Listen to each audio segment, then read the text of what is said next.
Mr. Chairman, I know you're new on the job, Ms. McGettigan, but and if there's anyone on the panel who can answer this, I'd appreciate it. Does OPM allow employees to access personal email accounts, Facebook, do any other personal business using the federal server?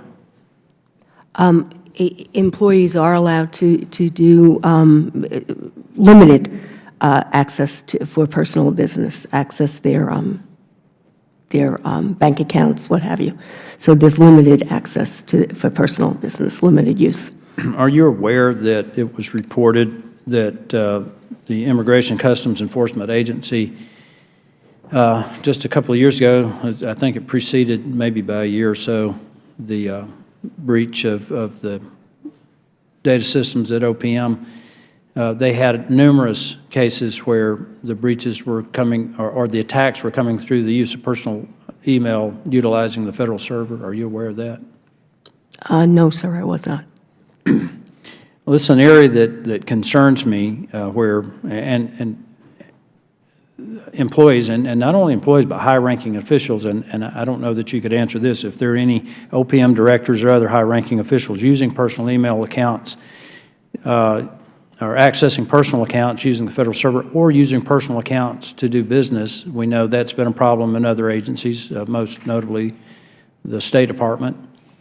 One of the things that concerns me is that it doesn't appear to me that we've made the maximum effort to protect ourselves from cyber intrusion. And for the record, I'd like to point out that James Clapper made the point, the Director of National Intelligence, that it was the Chinese, not the Russians, that we believe hacked OPM. But I think this may have been asked earlier.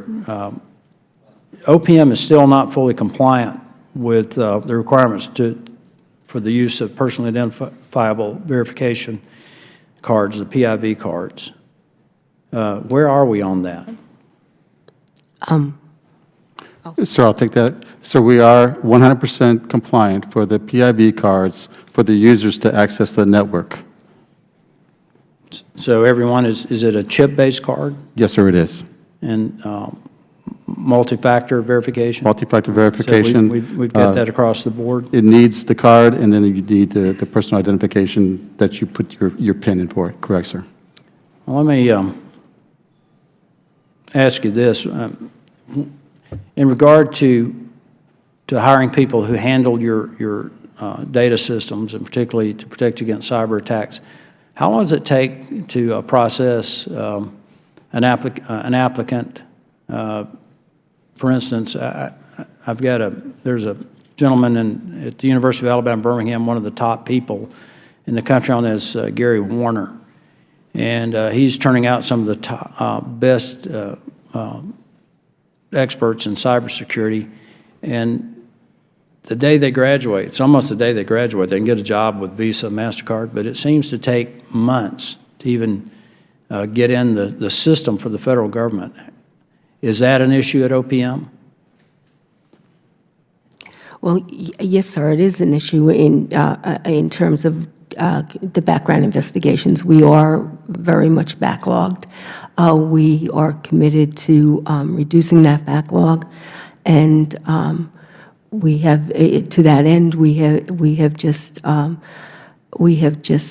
awarded contracts to increase our capacity, the field contracts to increase our capacity, and we are on a path to reduce that backlog. But it will take time, and employees of OPM or prospective employees of OPM are also waiting for background investigations. Well, I know that, and I wasn't here for the opening of this hearing, that there seems to be a tendency to try to make this politicize this. And if that's where some members want to go with it, that's fine. But I think the seriousness of the breach at OPM requires that we do our jobs to make sure that our data systems are secure. And one of the things that I might suggest and encourage you to consider is doing the background checks on these top students while they're still in school, so that when they graduate, we're not going to lose them to the private sector. I think that we've put ourselves, we've at great exposure by not having quicker access to the best people that are available to protect our data systems. Is that something that OPM might consider? Could we expedite the process? Because it's unreasonable to think that someone could get a really good job somewhere else and then have to wait months to get an interview. Yes, sir. We do have some programs. We have a program, a Presidential Management Fellow Program, where we have people apply, recent graduates apply, and they are vetted, and then they become finalists. We do not do, to my knowledge, the background investigations are always done at once the person receives a conditional offer of employment.